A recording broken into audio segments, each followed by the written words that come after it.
नहीं यार, कोई करावट नहीं पागल। अरे वो नहीं है, मतलब कि जैसा पिछले साल था एकदम वैसा ही है। Butterfly multiplication. बेटे बटरफ्लाई मल्टीप्लिकेशन सिलेबस नहीं आता, तरीका है एलसीएम लेने का ही कहता है। सुनो, बहुत ज्यादा कटा है सर। अरे यार कटवा ही लो, हम पढ़ा ही ले। सुनो, पॉलिनोमियल क्या होता है? पॉलिनोमियल तुम लोग पहले जानते हो, देखते आए हो। पॉलिनोमियल क्या होता है? जिसमें अगर मान लो कोई चीज ऐसे लिखी हुई है a0 plus a1x plus a2x square plus a3x³ plus a power 4x power 4, और ऐसे ही करते करते करते करते और an x पावर n। अगर कोई चीज ऐसे लिखी हुई है इस फॉर्म में तो उसको पॉलिनोमियल बोलोगे।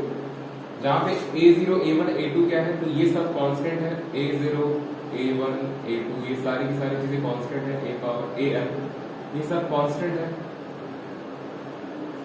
x के पावर n जो है वो x का पावर होगा, उसी को हम लोग पॉलिनोमियल की डिग्री बोलते हैं। ये जो n है ये पहली बात निगेटिव नहीं होना चाहिए, नॉन निगेटिव, और दूसरी बात इंटीजर होना चाहिए। इसका मतलब समझो, अगर ऐसी बात है कोई चीज इस तरीके से लिखी हुई है और उसमें x का जो सबसे, देखो यहाँ पर x की पावर कुछ नहीं था, यहाँ पर x की पावर 1 है, यहाँ 2 3 4 5 और वो बढ़ते बढ़ते बढ़ते n तक चला गया है। इसका मतलब तो देखो, अगर मान लो कि x की जो मैक्सिमम डिग्री होती है ना, उस मैक्सिमम डिग्री को हम लोग बोलेंगे कि वो पॉलिनोमियल की डिग्री है। जैसे कि मान लो अगर ऐसे कुछ लिखा हुआ है x + 1 = 0, तो इसमें x की पावर 1 है, तो ये तुम बोलोगे एक पॉलिनोमियल है x का जिसकी डिग्री जो है वो 1 है। उसी तरीके से अगर मान लो ये लिखा हुआ है 3x² + 2 = 0, तो तुम बोलोगे ये भी एक पॉलिनोमियल, p का मतलब पॉलिनोमियल और x यहाँ पे लिखा है, इसका मतलब पॉलिनोमियल x का है। तो ये पॉलिनोमियल x का है जिसकी जो डिग्री है वो 2 है। इसी तरीके से अगर तुम मान लो ये लिखा हुआ है x³ + 3x² + 1 = 0, डिग्री निकालने के लिए तुम किसी पॉलिनोमियल का मैक्सिमम पावर खोलोगे। यहाँ पे पावर में 3 लिखा हुआ है, तो अगेन ये एक पॉलिनोमियल है x का जिसकी डिग्री जो है वो 3 है। बात समझ में आ रही है? An algebraic expression of the form an algebraic expression of the form, वो लिखो a0 + a1x + a2x² + a0, उसको लिखो। इसे मान लो तुम्हारे सामने ये लिखा हुआ है √x + 1 = 0, ठीक? तो ये एक पॉलिनोमियल है कि नहीं है? तो देखो इसमें x की डिग्री क्या है, पहले तुम ये समझो। ये अगर मान लो कोई पॉलिनोमियल ऑफ x दिया हुआ है, ये बराबर 0 में हटा दो, जब इक्वेशन बनाएंगे तो बराबर 0 लगाएंगे।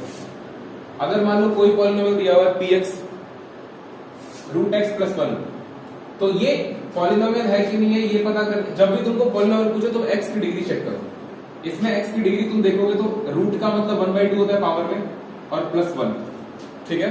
तो इसमें जब तुम देखोगे तो जो डिग्री है, डिग्री ऑफ x वो क्या है, वो 1/2 है।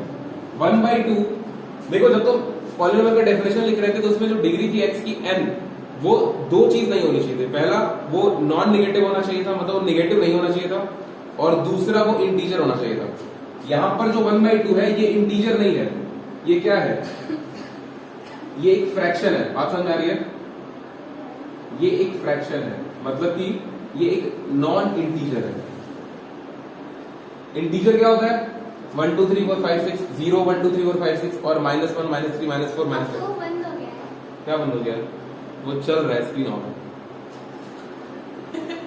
तो देखो वो बैटरी सेव करने के लिए स्क्रीन ऑफ हो जाता है।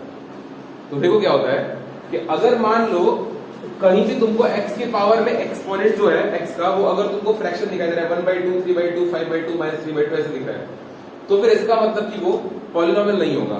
देखो दो चीजें तुमको दिखाते हैं। पहली चीज तुमको ये दिखाते हैं, अगर मान लो कहीं पे लिखा हुआ है x की पावर मान लो 1/x + 3 = 2 लिखा हुआ है, तो ये एक पॉलिनोमियल है कि नहीं, पहला सवाल। और एक और है √x + x + 1 = 0, ये एक पॉलिनोमियल है कि नहीं है? देखो ये एक पॉलिनोमियल नहीं है, क्योंकि अगर x को ऊपर ले जाओगे तो x की पावर -1 + 3 = 2 आएगा। बात समझ में आ रही है? तो ये एक पॉलिनोमियल है कि नहीं है?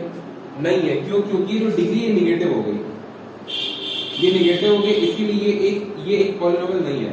ये है कि नहीं है भाई से बताओ। ये x के पावर 1/2 है और यहाँ पे x के पावर 1 + 1 = 0 है। ये है कि नहीं है पॉलिनोमियल? देखो जब भी किसी पॉलिनोमियल में तुमको कोई भी x की डिग्री फ्रैक्शन में दिखाई दे तो तुम उसको पॉलिनोमियल कंसीडर नहीं करोगे। जैसे अगर मान लो x की पावर 3/2 है तो वो एक पॉलिनोमियल नहीं होगा। x की पावर 1/2 है, पॉलिनोमियल नहीं होगा। बात समझ में आ रही है? x की कोई भी डिग्री नेगेटिव नहीं होनी चाहिए।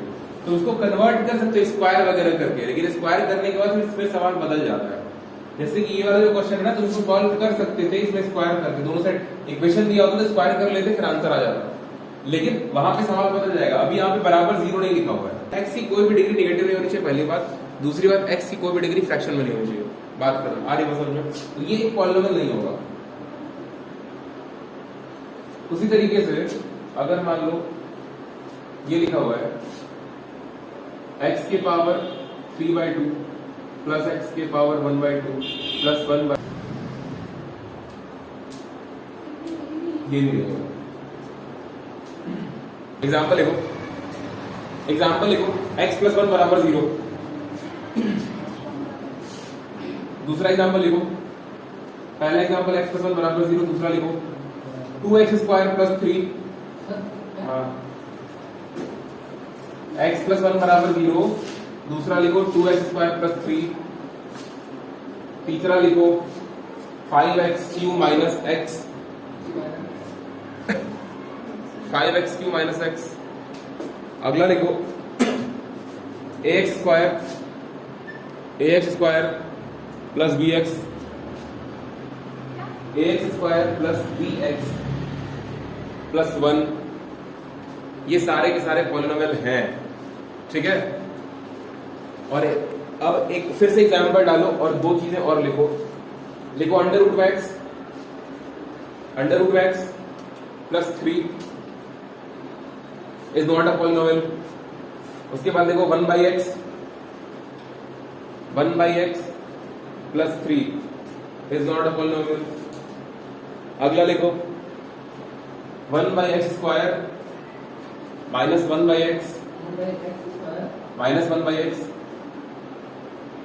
+ 1 इज नॉट अ पॉलिनोमियल, ठीक है। अब तुमको सवाल में डिग्री निकालने के लिए दे देगा, तुम डिग्री निकालना, बस तुमको खोजना होगा मैक्सिमम डिग्री क्या होगी उसकी, ठीक है। देखो अगला टॉपिक आता है, किसी पॉलिनोमियल की वैल्यू तुमसे पूछेगा और वो बोलेगा कि जैसे x = 3 पर पॉलिनोमियल की वैल्यू निकालिए। देखो इसमें तुमको करना क्या है, मेरी बात समझो। अगर मान लो तुमको कोई पॉलिनोमियल दिया हुआ है, मान लो पॉलिनोमियल px दिया हुआ है 3x² + x + 1, ये एक पॉलिनोमियल दिया हुआ है और तुमसे इस पॉलिनोमियल की वैल्यू पूछ रहा है किसी गिवन पॉइंट पर। तो किसी गिवन पॉइंट पे पॉलिनोमियल की वैल्यू निकालने का मतलब क्या होता है? देखो तुमसे बोलेगा कि इस पॉलिनोमियल की वैल्यू आप पता करिए x = 2 पर। तो तुमको क्या करना है? कुछ नहीं करना है, तुम इस 2 को इस इक्वेशन में रख दोगे, ठीक है। अच्छा px बराबर इतना दिया होता है, इसका मतलब क्या होता है कि p कोई पॉलिनोमियल है और इस पॉलिनोमियल का वेरिएबल क्या है? उस पॉलिनोमियल का वेरिएबल x है। बात समझ में आ रही है? p कोई पॉलिनोमियल है, उस पॉलिनोमियल का वेरिएबल x है। अगर मान लो इसी को सेम इक्वेशन को हम ऐसे लिखना चाहें, इसी पॉलिनोमियल को लिखना चाह रहे हैं, बस हम वहां पे k लिखना चाह रहे हैं, तो हम इसको ऐसे नहीं लिख सकते क्या? 3k² + k + 1, ये लिखा जा सकता है कि नहीं लिखा जा सकता? ठीक है, कुछ नहीं करना है। यहाँ पे x पॉलिनोमियल सेम है तो p सेम हो गया, x के जगह पे हमको k रखना है। बात समझ में आ रही है? अगर मान लो इसी पॉलिनोमियल को हम तुमसे बोले ये लिखने के लिए pa, तो उसके लिए तुम क्या लिखोगे? 3a² + a + 1 लिख दोगे। बात समझ में आ रही है? देखो p का मतलब पॉलिनोमियल और उसके जस्ट आगे जो ब्रैकेट में चीज लिखी होगी उसका मतलब कि वेरिएबल, उसमें आपको ये यूज करना है। बात समझ में आ रही है? p का मतलब पॉलिनोमियल वेरिएबल के यूज करना है, p का मतलब पॉलिनोमियल वेरिएबल a यूज करना है। अब अगर मान लो इसी पॉलिनोमियल को तुम ऐसे लिख रहे हो कि सर a के जगह पर आप 2 रख दीजिए, तो अगर a की जगह पे 2 रखेंगे तो इसका मतलब कि वेरिएबल की जगह 2 रख रहे हैं, उसको p2 लिख सकते हैं। p2 = क्या हो जाएगा? 3 ब्रैकेट में a की जगह 2 रखो, स्क्वायर करो, फिर a की जगह 2 रखो और 1 करो, तो ये क्या हो जाएगा? 2 का स्क्वायर 4, 4 के 12, 12 2 14, 15, इसका आंसर 15 आ जाएगा। तो ये जो तुम वेरिएबल की जगह नंबर रख के आंसर निकाले हो, यही वो वैल्यू है जो x बराबर 2 पर ये पॉलिनोमियल देगा। मेरी बात समझ में आ रही है? तो कॉमन सेंस की बात है कि सर ये पॉलिनोमियल, जैसे हम तुमसे बोले कि बेटा इसमें x की जगह 1 रख दो, x की जगह 1 रख करके सॉल्व करके बताओ आंसर कितना आएगा, तुम समझ जाओगे क्या करना है। अगर हम तुमसे बोले कि काम करो इसी पॉलिनोमियल के लिए तुम p -1 निकाल के बताओ, तो इसका मतलब समझ में आ रहा है क्या करना है, x की जगह -1 पुट कर देना है। बात समझ में आ रहा है? x की जगह -1 पुट कर देना है। अब देखो, अच्छा एक बार -1 पुट करके आंसर निकालो। धुआं तो दिया गया। अरे बाथरूम की पक्का नहीं आएगा। देखो ऐसे ही कर लेते हैं, -1 यहाँ रखोगे तो -1 का स्क्वायर +1 हो जाएगा, 1 का गुणा 3 में करोगे तो 3 हो जाएगा, यहाँ तो 3 हो गया, 3 1 4 जोड़ दो, अभी 3 1 4 हो गया, और फिर यहाँ पे -1 रखोगे तो 4 में से -1 जाएगा, 3 आंसर आएगा। ठीक है, तो तुम ये लिख सकते हो कि p polynomial at -1 is equal to 3 आएगा। ये polynomial at x is equal to -1 value 3 देगा। इसको हम लोग लिखते कैसे, इसको लिखते ऐसे हैं कि सर p x की जो वैल्यू है at x is equal to -1 is 3। बात समझ आ रही है? px का मतलब दिस पॉलिनोमियल, इसकी वैल्यू x बराबर -1 पर 3 आएगी। ये बात समझ में आ रही है? एक और बात समझो, एक पॉलिनोमियल ये है, मान लो gx, p की जगह g भी हो सकता है, ठीक है, g की जगह k p q कुछ भी हो सकता है। इसका मतलब सिर्फ एक पॉलिनोमियल जिसमें वेरिएबल क्या है, x। ये मान लो दिया हुआ है 2x स्क्वायर -5 + 1। बात समझ में आ रही है? 2x स्क्वायर -5 + 1 ये एक पॉलिनोमियल दिया हुआ है, ठीक। और हम तुमसे बोल रहे हैं कि बेटा पहले एक काम करो, पहले g1 निकालो कितना आएगा, और उसके बाद तुम g2 निकालो कितना आएगा, और इसके बाद तुम g-2 निकालो कितना आएगा, बताओ।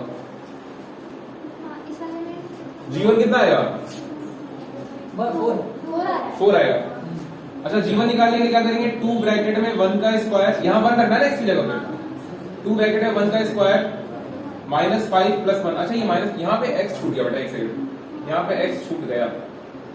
वैसे सेम ही आंसर आएगा, कोई दिक्कत नहीं है, x की जगह 1 रखोगे सेम आंसर आएगा। -5 ब्रैकेट में 1 + 1, तो ये कितना आ जाएगा, 1 का स्क्वायर 1 हो गया, 1 गुणे 2 2 हो गया, 2 1 3 हो गया, और 3 में से -5 जाएगा तो -2 आंसर आ रहा है। कहां? मैंने तो बोला -2। अच्छा ठीक है, ये हो गया 2 और ये हो गया -5, ये हो गया +1, 2 1 3, 3 में से -5 हो गया, माइनस हो गया।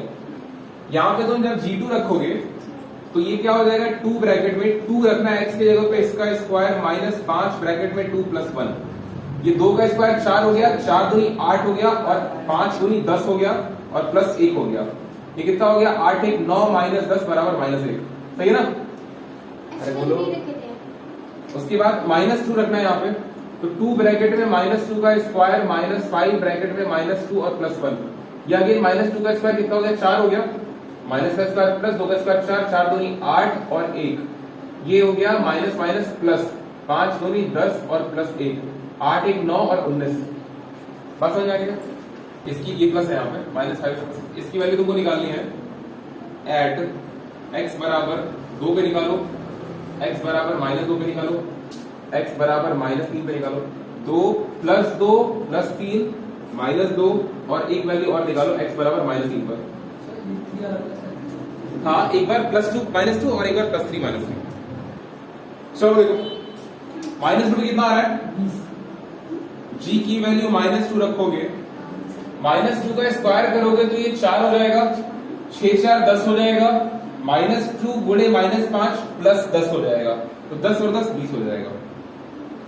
जब तुम g की वैल्यू +2 पे निकालोगे, 2 का स्क्वायर 4 हो गया, 6 4 10 हो गया, 2 का स्क्वायर 4 6 4 10, और यहाँ पे 5 दूनी -10, तो +10 और -10 0 हो गया। समझ में आ रहा ना? उसके बाद g की वैल्यू तुम +3 पे निकालोगे, तो 3 का स्क्वायर 9 हो गया, 9 6 15 हो गया, इन दोनों का सम 15 हो गया, यहाँ 3 रखोगे, 5 के -15 हो गया, तो प्लस -15 0। और जब तुम g की वैल्यू -3 पे निकालोगे, -3 का स्क्वायर कितना 9 हो गया, 9 6 15 हो गया, 15 यहाँ पर और -3 यहाँ रख के, तो माइनस और माइनस प्लस, 5 के 15, 15 इधर 15 इधर 30 हो गया। ठीक है, अब तुम एक बात समझो मेरी, कुछ वैल्यूज x की ऐसी हैं कुछ वैल्यूज x की ऐसी हैं जिनको जब तुम इक्वेशन में रख रहे हो ना, पॉलिनोमियल के अंदर रख रहे हो, तो आंसर 0 आ रहा है ना। तो अब हम ये बोल सकते हैं कि सर gx एट x बराबर 3 एंड x बराबर 2 इज 0। देखो x की वैल्यू 2 और 3 पर 0 0 आ रही है, तो ठीक है। अब एक बात समझो, जिन वैल्यूज पर x की जिन वैल्यूज पर ये इक्वेशन 0 हो जाता है, x की जिन वैल्यूज पर ये इक्वेशन 0 हो जाता है। अच्छा, इक्वेशन 0 होने का मतलब क्या समझ में आ रही है बात? वैल्यू को रखो इक्वेशन में, आंसर अगर वो 0 देते हैं, बात समझ में आ रही है। x की जिन वैल्यूज पर ये इक्वेशन 0 हो जाता है, तो इसको यहां लिख सकते हैं gx की वैल्यू एट x बराबर 2 है ना। gx क्या है? gx बराबर 0 है। कब? जब x बराबर 2 है। और यहां पे gx जो है ये 0 है कब? जब x बराबर 3 है। लेकिन यहां पे 0 नहीं है। पूरे मैथ्स में तुम x की उन वैल्यूज पे ही चर्चा करोगे जिन पर ये पॉलिनोमियल 0 हो जाता है। बात समझ में आ रही है? x की जिन वैल्यूज पर पॉलिनोमियल 0 होता है, x की जिन वैल्यूज पर पॉलिनोमियल 0 होता है, उन वैल्यूज को इस पॉलिनोमियल का 0 कहते हैं। जिन वैल्यूज पर पॉलिनोमियल 0 दे देगा, उन वैल्यूज को ही 0 कहा दिया जाता है। इंग्लिश में जीरोस होता है, सवाल आएगा find the zeros of the polynomial. 9th में फैक्टर कर रहे थे हम लोग। फैक्टर क्यों कर रहे थे पता है? फैक्टर कर रहे थे 0 निकालने के लिए तुमको। अच्छा, अगर मान लो तुम्हारे सामने एक इक्वेशन लिख दे रहे हैं x square minus 6x plus 9, तो देख के थोड़े पता चलेगा 0 क्या है। जीरोस नहीं पता ना। जीरोस का मतलब किसकी बात कर रहे हैं हम? उन वैल्यूज की जो इसको 0 बना देंगी। जैसे ये दोनों इसके लिए हैं। इस इक्वेशन को तुम देख करके नहीं बता सकते, ऐसे सिर्फ देख करके। प्रैक्टिस के बाद तो बता दोगे, ऐसे देख करके तुम नहीं बता सकते कि सर कौन सी वैल्यूज होंगी जिनको इसमें रखेंगे तो आंसर 0 आएगा। वो तो हम दे दिए थे ना, 2 + 2 3 और -3। तो जीरोस निकालने के लिए ही हम लोग फैक्टर करते हैं। 9th में आधा सिखा दिया था फैक्टर करना। फैक्टर करने के बाद उसको 0 के बराबर करेंगे, फिर आंसर निकालेंगे। बात समझ आ रही है? इसके लिए दोनों वैल्यूज +3 और +3 हो जाएंगी। +3 पर इक्वेशन 0 देगा। 3 3 के 9, 9 3 18 और 6 3 -18। बात समझ आ रही है? एग्जाम्पल लिखो, x² / 3 - 2x + 3 = 0। अगर ये एक पॉलिनोमियल है, calculate the value of px at x बराबर -3। x बराबर -3 पे वैल्यू कैलकुलेट करो एंड x बराबर +3। x बराबर +3 और x बराबर -3 पे वैल्यू कैलकुलेट करो। पहले करें हम। देखो, जब तुम -3 रखोगे तो -3x की जगह रखोगे स्क्वायर अपॉन में 3 -2 ब्रैकेट में x की जगह फिर से -3 + 3 ऐसे वैल्यू रखेंगे। आगे देखो, -3 का स्क्वायर करोगे तो माइनस का स्क्वायर प्लस हो गया, 3 का स्क्वायर 9 हो गया, नीचे 3 चुपचाप पड़ा रहेगा। माइनस गुणे माइनस प्लस हो गया, 2 गुणे 3 6 हो गया और +3। देखो 3 से 9 को डिवाइड करोगे 3 बार में, सॉरी हाँ ठीक है 3 बार में जाएगा और +6 और +3, 3 3 6 और 6 12। इसका आंसर 12 आ गया।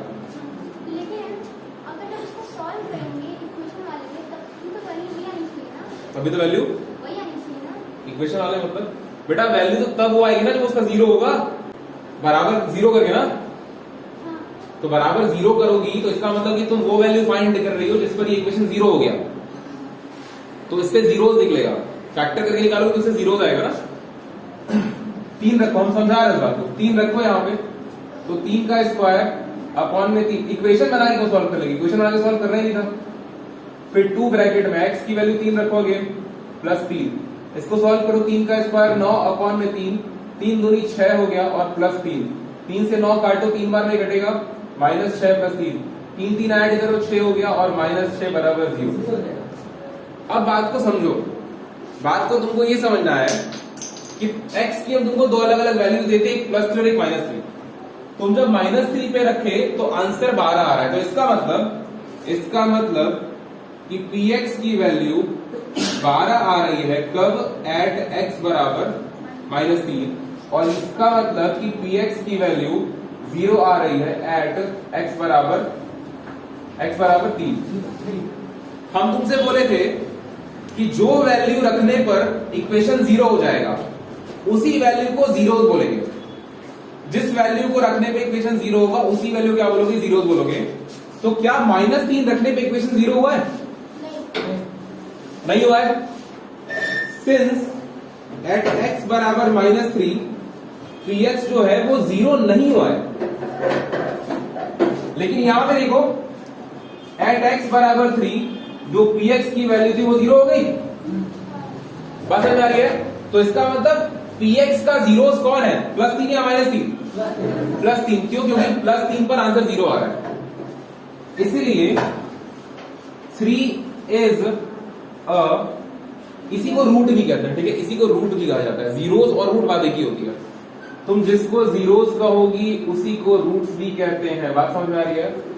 तो 3 is a zero of px या फिर रूट ऑफ px। बात समझ आ रही है? बात समझ आएगी?